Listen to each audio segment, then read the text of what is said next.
En el dolor se sabe desde hace mucho tiempo que hay una alteración de las vías nerviosas, desde la periferia hasta el sistema nervioso central. Y la neuromodulación no tiene otro significado que modular el sistema nervioso, tanto periférico como central.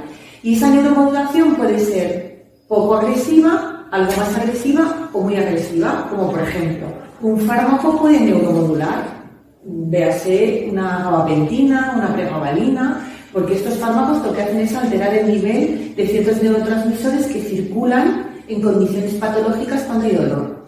Otra manera de neuromodular, por ejemplo, es utilizar técnicas de radiofrecuencia, y otra manera es, quizás más agresiva, hacer una neuroestimulación, que muchas veces se confunden los dos términos, neuromodulación y neuroestimulación. A veces son lo mismo y a veces no lo son. Pero en eso consiste básicamente la neuromodulación en el tratamiento del dolor, cambiar los niveles excitatorios de las fibras que transmiten el dolor.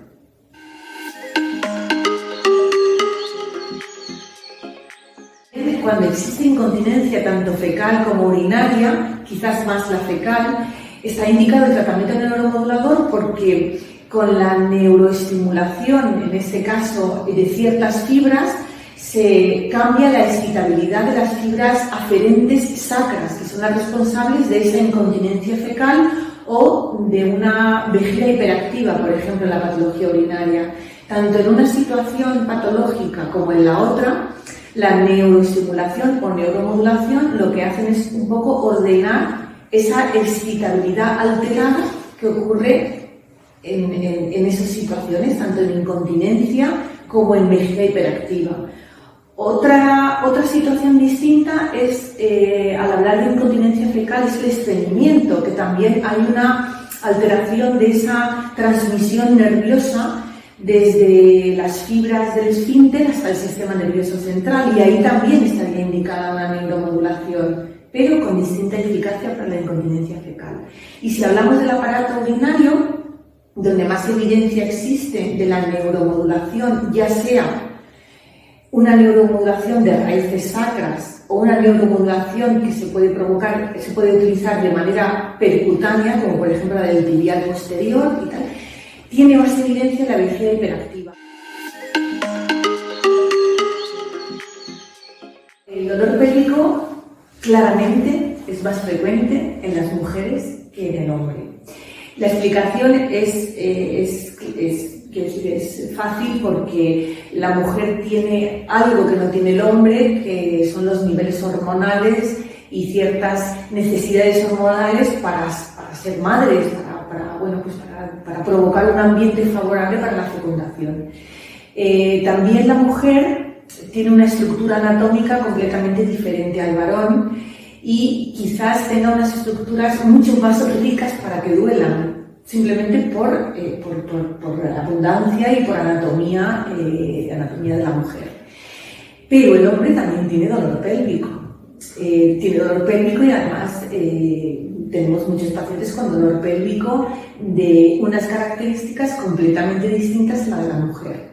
La mujer, el dolor pélvico más frecuente está relacionado con las pacientes con endometriosis y con alteraciones o dolores como consecuencias de cirugías en el suelo pélvico, o no tan en el suelo pélvico, sino en cirugías de cáncer de endometrio, cáncer de cervix, etc., y secuelas de ese tipo de cirugía.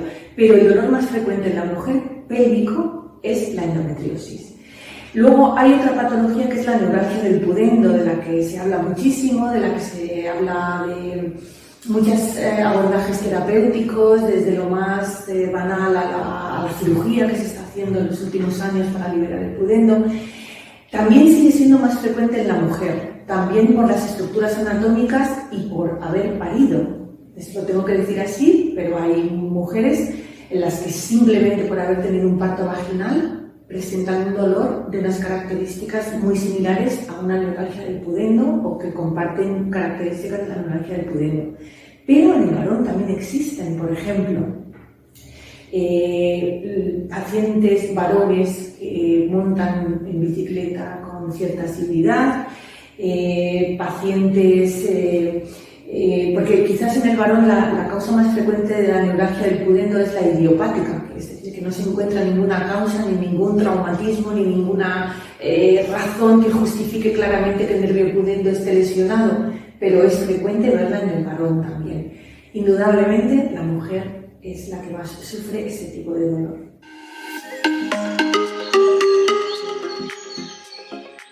Podemos hacer un abordaje desde el punto de vista de la estructura que nosotros vamos a bloquear o vamos a infiltrar.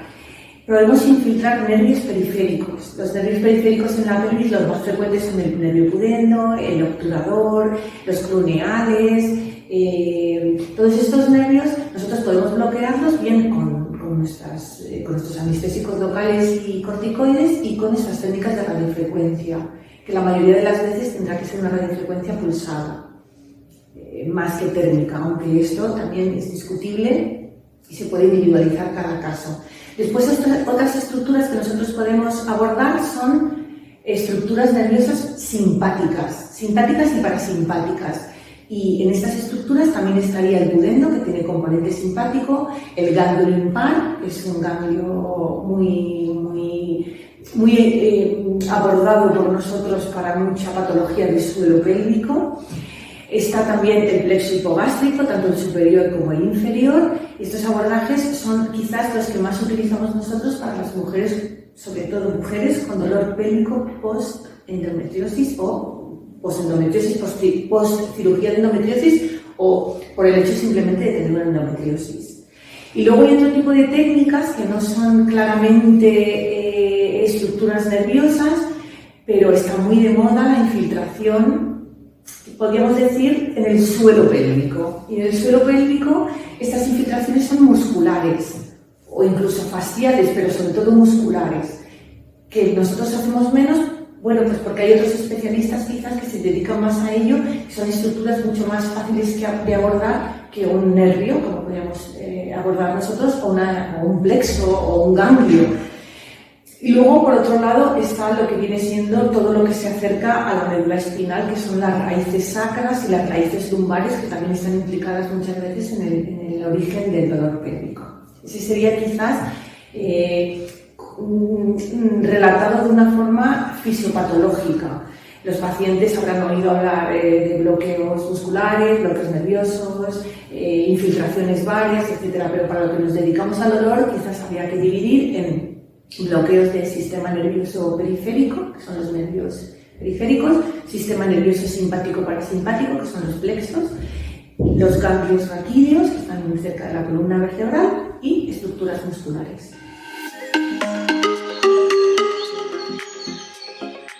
Otra de las situaciones que nos encontramos habitualmente y que también es un motivo de controversia y de que se hagan jornadas y se hable de estas cosas es el dolor de la endometriosis. Entonces, la mujer que acude a nosotros no entiende, bueno, no solo la mujer, a veces algunos profesionales también, y no lo digo con tono despectivo, pero a veces no se entiende muy bien que si se ha hecho una cirugía de resección de focos de endometriosis que se han visto in situ en una laparoscopia o en una cirugía abierta, ¿cómo puede ser si se han resecado esos quistes o esas lesiones, esos focos de endometriosis, la paciente siga presentando dolor?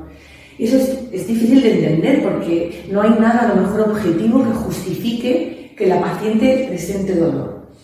Entonces es un tema controvertido y es difícil de explicar, pero lo que ocurre más o menos es que la mujer ha tenido durante mucho tiempo un estímulo continuo, ya sea bien con la menstruación o fuera de ese periodo, o con la ovulación, porque no hay patrones iguales. Hay mujeres que tienen dolor los días de la regla y hay otras que tienen libres de dolor un día solamente al mes, y es muy difícil observar un patrón que se reproduce en dos mujeres iguales, no lo hay.